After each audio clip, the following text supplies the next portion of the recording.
प्रभु के चरित्र श्रवण मात्र से प्रभु के नाम रूप लीला धाम में रति होती है।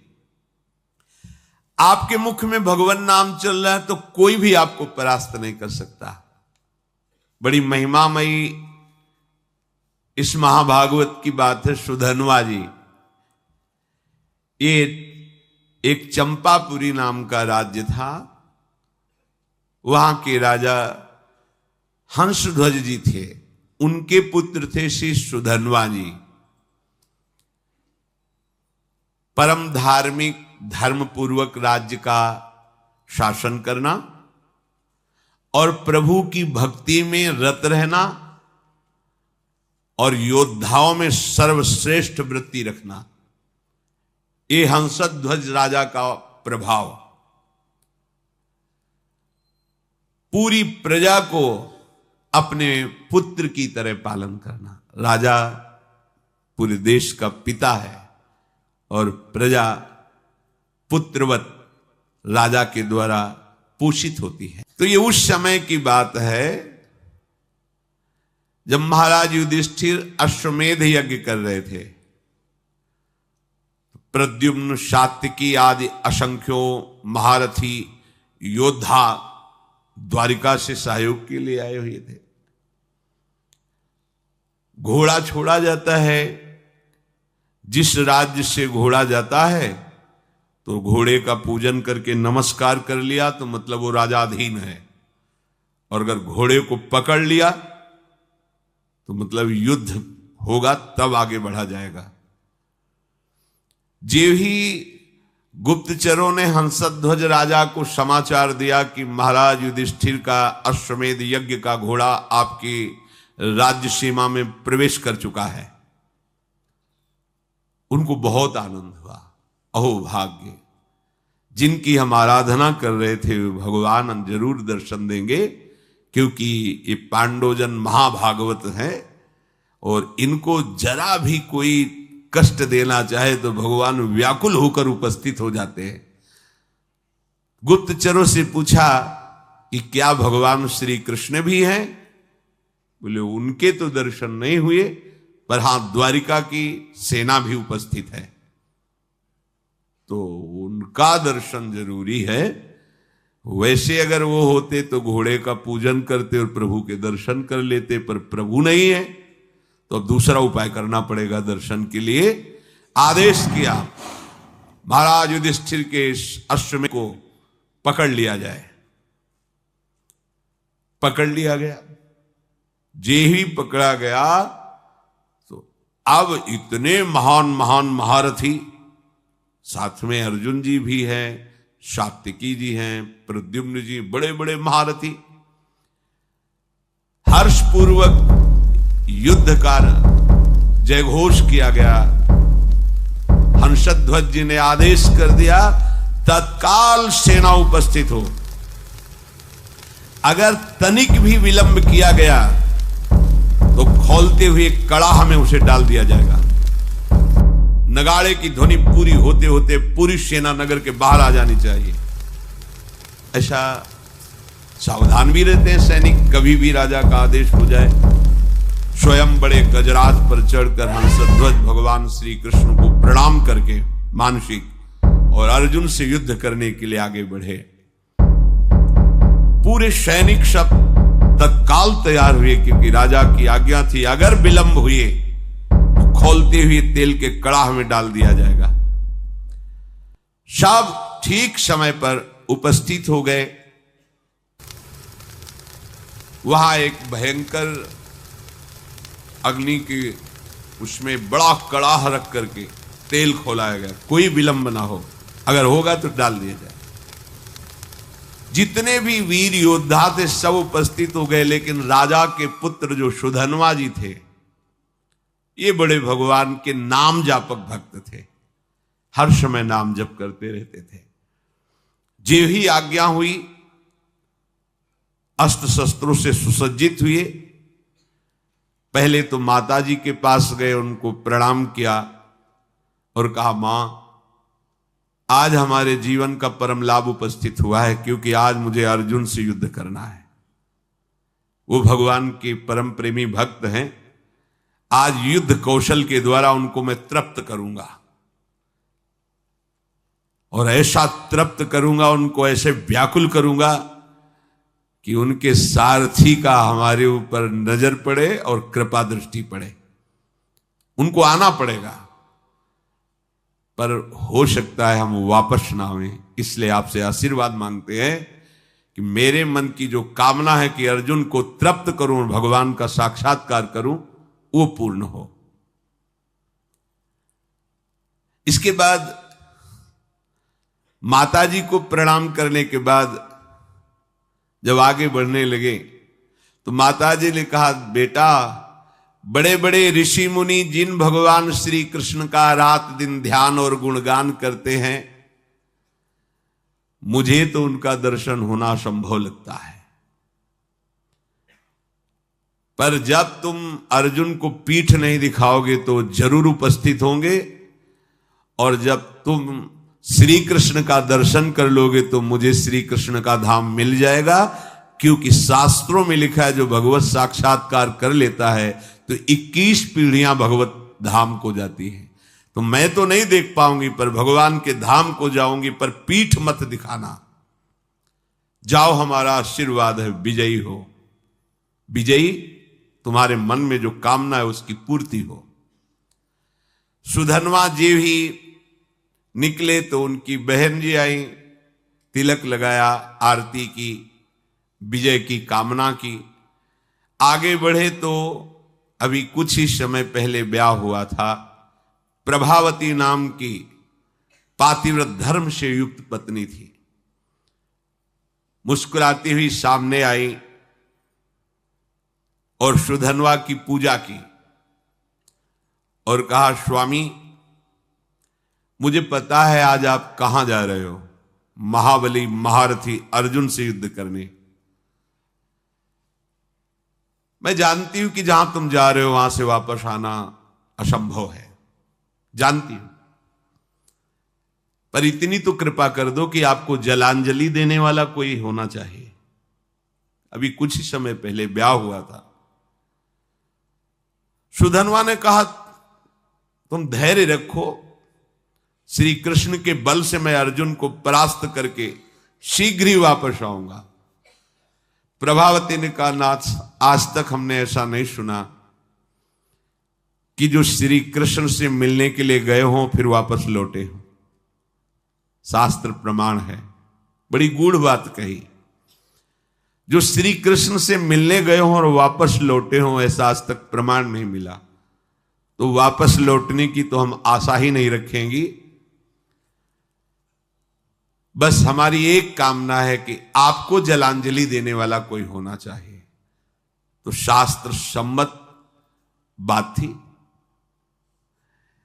वहां कड़ाह में तेल खोल रहा है, सब आ चुके, लेकिन राजकुमार नहीं आए।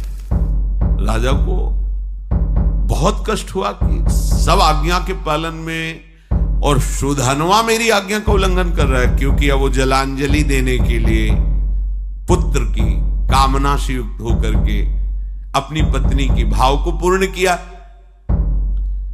उनको तो पता नहीं, तो जल्लादों को तुरंत भेजा, सुधनवा को पकड़कर लाया जाए, खोलते कड़ाह में डाल दिया जाए। राजा की बड़ी विचित्र होती है। वो अपराधी साबित हो गए हैं क्योंकि विलंब हो गया, राज आज्ञा का उल्लंघन किया। जे ही राजा की आज्ञा हुई, वो जल्लाद प्रकृति के सैनिक तत्काल गए और सुधनवा स्नान आदि करके पवित्र होकर बाहर निकल रहे थे। तुरंत सुधनवा से कहा कि महाराज का आदेश है, आपको बंदी बना लिया जाए और कड़ाह में डाल दिया जाए, क्योंकि आप विलंब हुए हैं। उनका एक बार पिताजी के सामने तो पहुंचने दीजिए। गए, पिता को प्रणाम किया। हंसध्वज ने कहा, हमारी आज्ञा का उल्लंघन का जो निर्णय किया गया है वही इनके साथ बर्ताव किया जाए। जो शंख और लिखित नाम के आचार्य थे, उनके हर राजा के पास आचार्य कोटि के महापुरुष की सलाह मिलती थी। जैसे परम ज्ञानी जनक जी हैं, पर सदानंद जी विराजमान हैं। चक्रवर्ती सम्राट महाराज दशरथ तो वशिष्ठ जी विराजमान हैं। देवराज इंद्र तो बृहस्पति जी विराजमान। पहले ऐसा होता था कि सम्राटों के ऊपर, राजाओं के ऊपर महाराज विराजमान होते थे और कोई भी समस्या का समाधान उन्हीं से लिया जाता था। ये पुरोहित जो शंख और लिखित थे, ये जलते थे सुधनवा से, क्योंकि सुधनवा निरंतर नाम जप करती हुई भगवत आराधना में ये उनको पसंद नहीं था। तो कई बार तर्क वितर्क किया था। अब उनको अवसर मिला। राजा हंसध्वज ने पूछा कि आचार्य प्रवर आपका क्या आदेश है इस विषय में। उनका जो आपकी आज्ञा हुई उसका पालन किया जाए, अर्थात इनको खोलते हुए कड़ाह में डाला जाए। स्वभाव से ईर्ष्या रखने वाले ये शंख और लिखित आचार्य ने खोलते कड़ाह में सुधनवा को डालकर उनका जीवन अंत कर दिया जाए, ऐसा ही दस्तखत कर दिया। यदि आप अपने पुत्र के मुंह में आकर के अब हमारी लिखित बात को काटते हैं तो हम दोनों आपको छोड़ देंगे। अब तो चांस ही नहीं। हंसध्वज ने तत्काल सैनिकों को आदेश किया, उठा करके डाल दो इनको खोलते हुए कड़ाह में। मंत्री समझाने की चेष्टा करे तो पुरोहित खिलाफ है। मंत्री के हृदय में भी बड़ा। सुधनवा जी ने जो ही देखा कि मेरी कामना तो नष्ट हो गई। मेरी कामना थी अर्जुन को युद्ध में इतना व्याकुल करूंगा कि भगवान पधारेंगे और मैं उनका दर्शन पाऊंगा। अब तो कड़ाह में डाल दिया जाएगा। तो चलो, जैसी भगवान की इच्छा। कड़ाह में जे ही डालने को सुधनवा ने कहा, हे गोविंद, हे मुकुंद, हे हरे, मुझे मरने का तो दुख है नहीं, क्योंकि मरने के लिए निकला ही हूं, पर मैं मरने के पहले आपका दर्शन चाहता था, आपकी दृष्टि में दृष्टि मिलाना चाहता था। आप अर्जुन के पक्ष में होकर मुझे कैसे देखते हैं ये देखना चाहता था, सो अधूरा रह गया। यदि अर्जुन के बाणों से बिंधता और आप हमारी तरफ देखते तब मुझे आनंद मिलता। ये कायरों की तरह मृत्यु होगी कि कड़ाह में डाल करके। प्रभु, यदि आप हम पर कृपा करते हैं तो मुझे जो कामना है उसकी पूर्ति होनी चाहिए। मरना तो है ही, पर ऐसे नहीं, ललकार करके अर्जुन को व्याकुल करके मरने की इच्छा है। युद्ध स्थल में अपने पराक्रम को दिखाते हुए बाणों से आपकी पूजा करूंगा, फिर प्राण त्यागूंगा तो मुझे संतोष होगा। गांडीव धनुष से छूटे हुए बाण जब हमारे हृदय को बेधेंगे तो मुझे आनंद प्राप्त होगा। यह है वीरों का मृत्यु की मांग करना। तो इनसे कम वीर नहीं होते भगवत भक्तजन। काम, क्रोध, लोभ, मोह, मद, मत्सर, ईर्ष्या, द्वेष, पूरा जगत सब का विरोध सह करके भगवान के मार्ग में बढ़ते हैं, जो सच्चाई से बढ़ते हैं। श्री कृष्ण श्री कृष्ण श्री कृष्ण श्री कृष्ण। मुख से अनवरत तो चलता ही रहता था। उठाया गया और कड़ाह में छोड़ दे, खोलता हुआ तेल। काफी देर वो आनंद से उसी कड़ाह में बैठे रहे। आसपास तेल खोल रहा है, रोम भी नहीं जल रहा, क्योंकि अग्नि में जो दाहिका शक्ति है वो श्री कृष्ण के द्वारा दी गई है। और जिसके मुख में श्री कृष्ण है, जो श्री कृष्ण के आश्रित है, तो दाहिका शक्ति उसको कैसे जला सकती है। महावीर हनुमान जी महाराज, पूंछ में आग लगी है और पूंछ का एक रोम नहीं झुलसा, पूरी लंका जल गई। वहीं पूरी लंका के मध्य में विभीषण, जो रावण जैसे राजा के महामंत्री और भाई हैं, उनके महल में कहीं भी कुछ भी झुलसा नहीं, पूरी लंका जल गई। क्यों? दाहिका शक्ति जिनकी आज्ञा से काम करती, उनके भक्त का घर कैसे जल सकता है। उनके महाभागवत की एक रोम भी नहीं झुलसा हनुमान जी का। ऐसे ही सुधनवा जी का एक रोम भी नहीं झुलसा।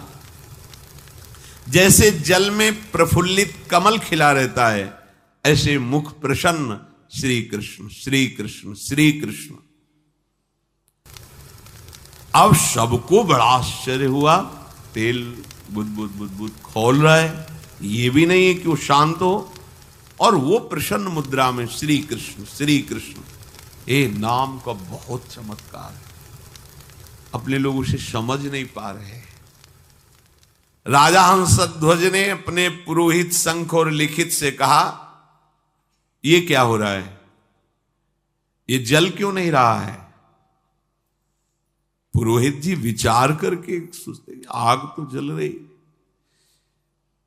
क्या तेल ये ऐसे ही खोल रहा है, इसमें गर्मी नहीं है? तो एक नारियल फल ऐसे वो कड़ाह में डाला, जो ही डाला और इतना गर्म तेल था, फटाक से फटा, और लिखित और शंख दोनों आचार्य थे, उनकी खोपड़ी में लगा जाके, और उनकी खोपड़ी में फफोले पड़ गए, उसकी बूंदें पड़ने। वो महाराज ये तो बिल्कुल आग है इस समय तेल। निश्चित है कि सुधन्वा श्री कृष्ण नाम के बल पर है, इसलिए ये आग इसे नहीं जला सकती। अब पुरोहित को विरोध करने का कोई भी अवसर नहीं। वहां के लोगों ने सुधन्वा जी कोई औषधि का प्रयोग किए हुए हैं क्या, जो तेल का प्रभाव नहीं पड़ रहा? वहां बड़े बड़े आयुर्वेदाचार्य भी थे, कहा नहीं, इस ऐसी स्थिति में कोई औषधि काम नहीं करती। इसका मतलब है कि ये जो कृष्ण कृष्ण बोल रहे हैं, इसी का प्रभाव है।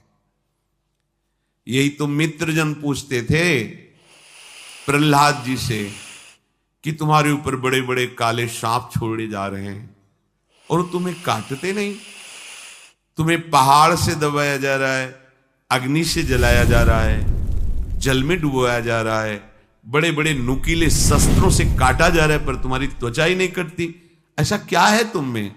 तो उन्होंने कहा, मैं हर समय हरि हरि श्री हरि ऐसा बोलता हूं, तो मुझे लगता है कि मेरे हरि मुझे ऐसे लिए हुए, तो ना कोई आग, ना कोई अस्त्र शस्त्र, ना कोई मुझे दुख, कोई छू ही नहीं पा रहा है, क्योंकि मेरे हरि मुझे गोद में लिए हुए हैं और ऐसे किए हुए।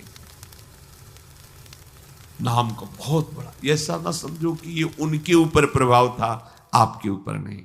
आप वैसे ही जपिए, देखिए प्रभाव। अब पुरोहित जो लिखित और शंख जी थी, उन्होंने कहा, धिक्कार है मुझे, मैं अपने शास्त्र ज्ञान के गर्व में होकर भगवान की भक्ति का तिरस्कार करता था, आज मैंने देख लिया सुधन्वा की भक्ति का प्रभाव। और वो दोनों ऐसा सोच ही रहे थे कि फिर जो परिजन थे सुधन्वा को बाहर नहीं, कुछ नहीं, बस जैसे और तेल से चिकनाट हो गई हो बस। अब वो दोनों शर्मा करके आचार्य खुद कड़ाहे पे कूद गए कि धिक्कार, हमारे जीवन को ऐसे भक्त का विरोध करते थे। सुधन्वा जी ने श्री कृष्ण श्री कृष्ण श्री कृष्ण, तो कूदने में तो थोड़ा जलन सी, पर तुरंत शीतल हो गया। आचार्य थे, चरणों में पड़ गए सुधन्वा के। कौन ऐसा है जो नाम जापक के चरणों में अपना भावना समर्पित कर दे? नाम की बड़ी महिमा है। सुधन्वा के आचार्य थे लिखित शंख, उन्होंने छाती से लगा के कहा, प्रिय राजकुमार, आज मुझे तेरी कृपा से समझ में आया कि भगवान के नाम में जो शक्ति है वो किसी और कहीं साधन में नहीं है। पुरुष सिंह, आज तुम्हारे स्पर्श से मैं पावन हो गया, क्योंकि तुम भगवान नाम जप करते हो। अब पता चल गया कि मैं तुम्हारा उद्धार नहीं करूंगा, तुम मेरा उद्धार कर दोगे। आचार्य अपने शिष्य से कह रहे हैं, वीरवर जाओ, सम्रांगण में तुम्हारी कामना की पूर्ति हो। सुधन्वा पिता को प्रणाम किया।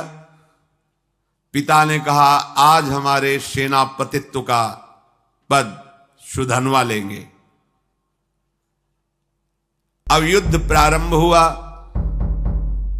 सुधन्वा कब प्रत्यंचा चढ़ाई और बाण छोड़ा, बड़े बड़े सैनिक देख ही नहीं पा रहे थे। जब अर्जुन ने देखा कि ये 9 राजकुमार बड़े बड़े महारथियों को भी मूर्छित करता हुआ आगे बढ़ता जा रहा है, तो स्वयं वो अपने गांडीव धनुष की प्रत्यंचा खींची और सामने आकर खड़े हो गए।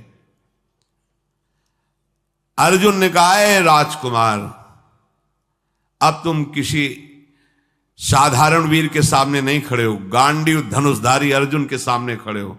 जितनी सामर्थ्य हो अब हमसे तुम युद्ध करके दिखाओ। सुधन्वा ने निर्भयता पूर्वक हंसकर कहा, हे पार्थ, आपने बहुत सी लड़ाइयां लड़ी और विजय को प्राप्त हुए हैं, पर उसका तुम कारण नहीं जानते हो कि तुम विजय में क्यों प्राप्त हुए हो। क्योंकि तुम्हारे सारथी श्री कृष्ण थे। इस समय तुम हमारे सामने टिक नहीं सकते क्योंकि तुम्हारा सारथी नहीं बैठा है, श्री कृष्ण नहीं है। तो यद्यपि तुम महावीर हो पर तुम मेरे सामने नहीं टिक सकते। तुम्हें सलाह देता हूं, अगर मेरे पर विजय प्राप्त करनी तो अपने सारथी की याद करो, नहीं तो तुम्हारी सामर्थ्य नहीं है, ये गांडीव धनुष के निकले हुए बाणों की सामर्थ्य नहीं कि मुझे परास्त कर सके।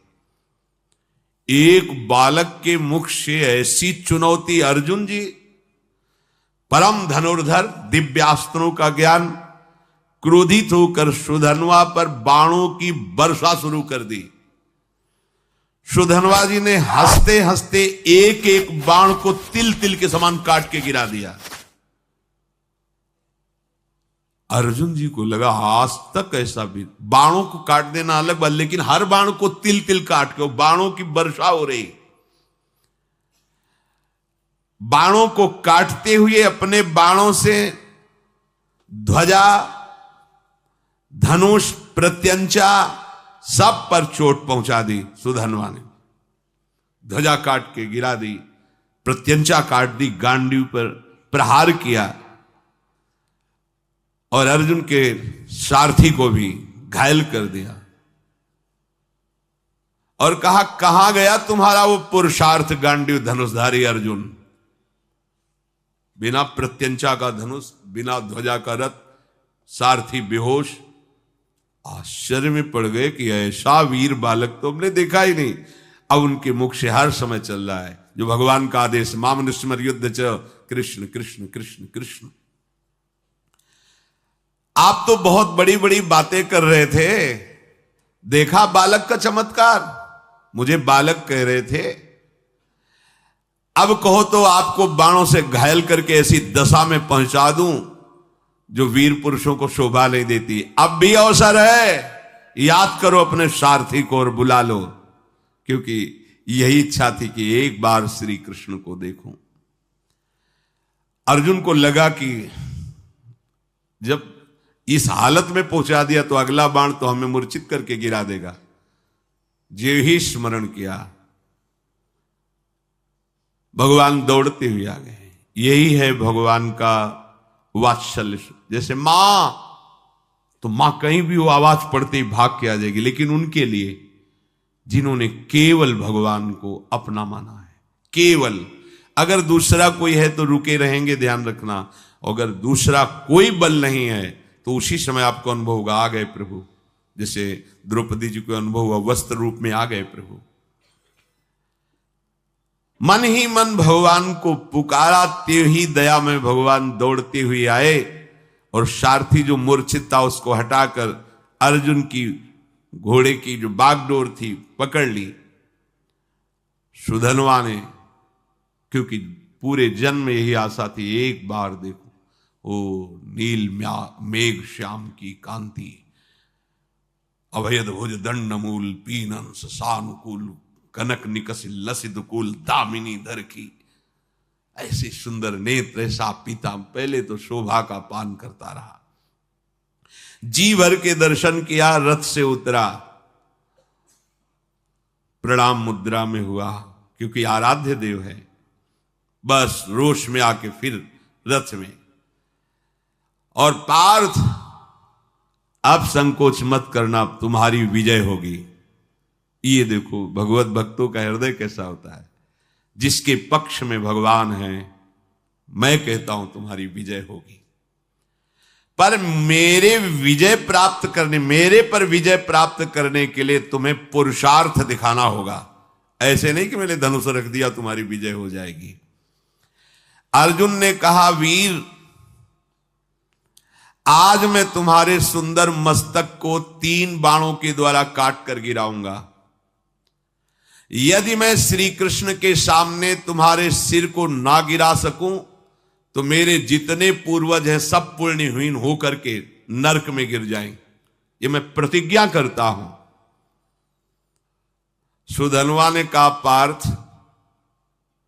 मैं श्री कृष्ण के सन्मुख प्रतिज्ञा करता हूं कि आपके तीनों बाणों को अपने पास नहीं पहुंचने दूंगा, बीच में ही काट के गिरा दूंगा और 3-3 टुकड़े करूंगा, और ऐसा ना करूं तो मुझे घोर दुर्गति प्राप्त हो। महाबली सुधन्वा ने 10 बाणों के द्वारा अर्जुन को, 100 बाणों के द्वारा श्री कृष्ण को, 1 बाण रथ पर चलाया जो कुम्हार की चाक की तरह पूरे रथ को उठा के घुमाने लगा, और 100 हाथ दूर फेंक दिया सुधन्वा ने। 100 बाण भगवान की पूजा में, 10 बाण अर्जुन की पूजा में, और 1 बाण मारा, रथ ऐसे चक्राकार होकर 100 हाथ दूर गिरा जाकर के। भगवान श्री कृष्ण बोले, धन्य है वीर, धन्य है। अर्जुन बिना समझे बूझे प्रतिज्ञा कर ली, पितरों को नरक भेजना है क्या? सुधन्वा देखो कितना महाबली है। सुधन्वा की शक्ति देखी तुमने?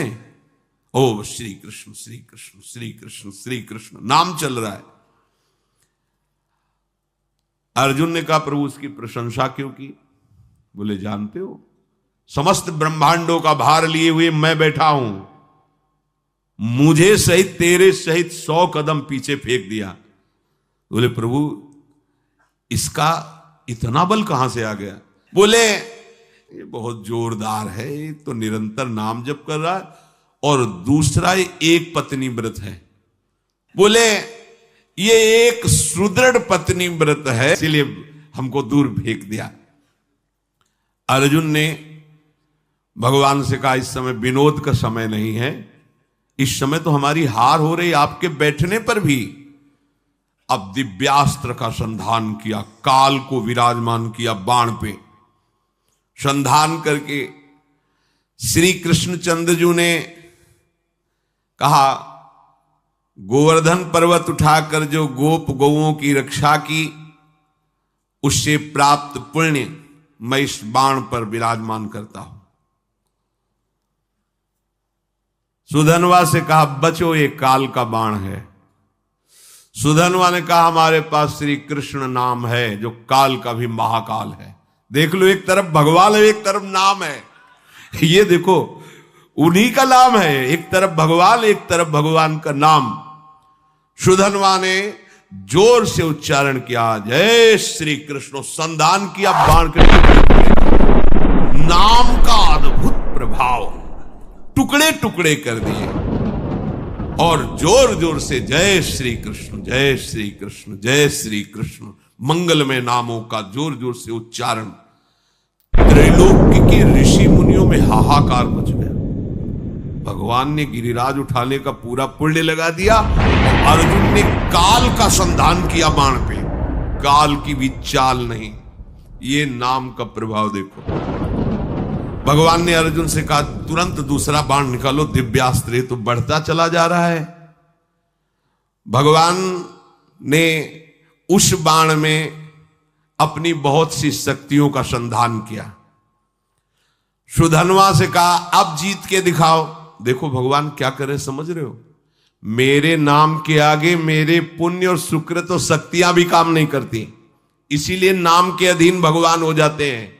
सुमिर पवन सुत पावन नामू, अपने बस करी राखे रामू। इस रहस्य को समझो। सुधन्वा ने कहा, अर्जुन अब मेरी प्रतिज्ञा सुनो, यदि मैं इस बाण को टुकड़े टुकड़े न कर दूं तो अरुंधति सहित महर्षि वशिष्ठ की ब्रह्म ऋषि की हत्या का पाप मुझे तुरंत लगे।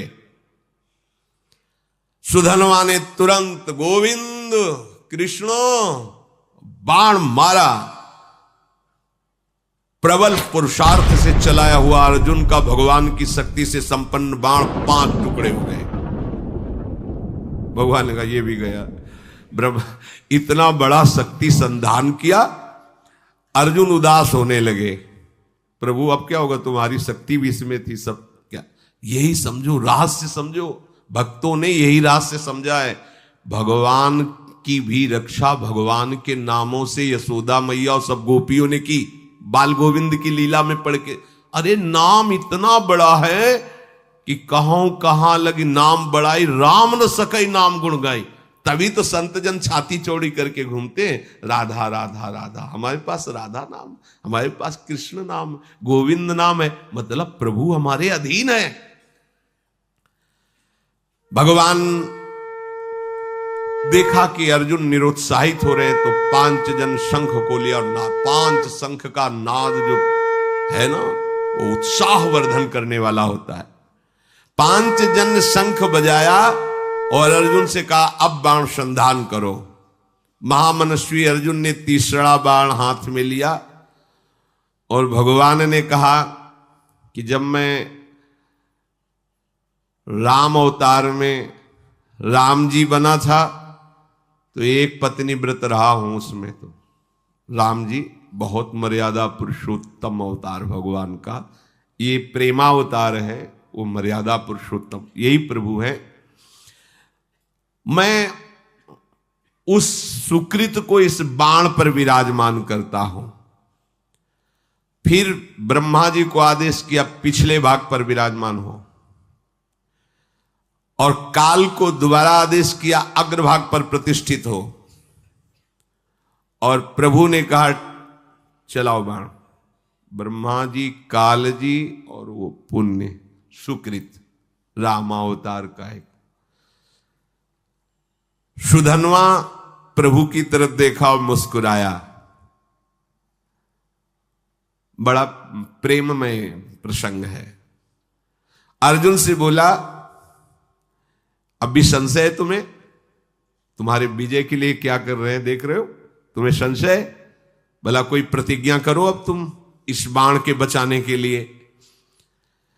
अर्जुन ने कहा वीरवर, यदि तुम्हारा मुकुट सहित मस्तक में काट के ना गिरा दूं तो भगवान श्री हरि और भगवान शंकर में भेद करने से, निंदा करने से जो पाप लगता है वो मुझे अभी लगे।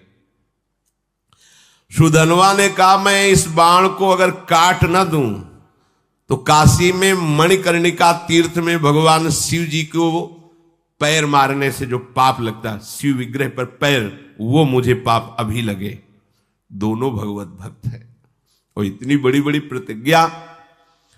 सुधनवा ने भगवान श्री कृष्ण की तरफ देखा और कहा जय श्री कृष्ण, जय श्री कृष्ण।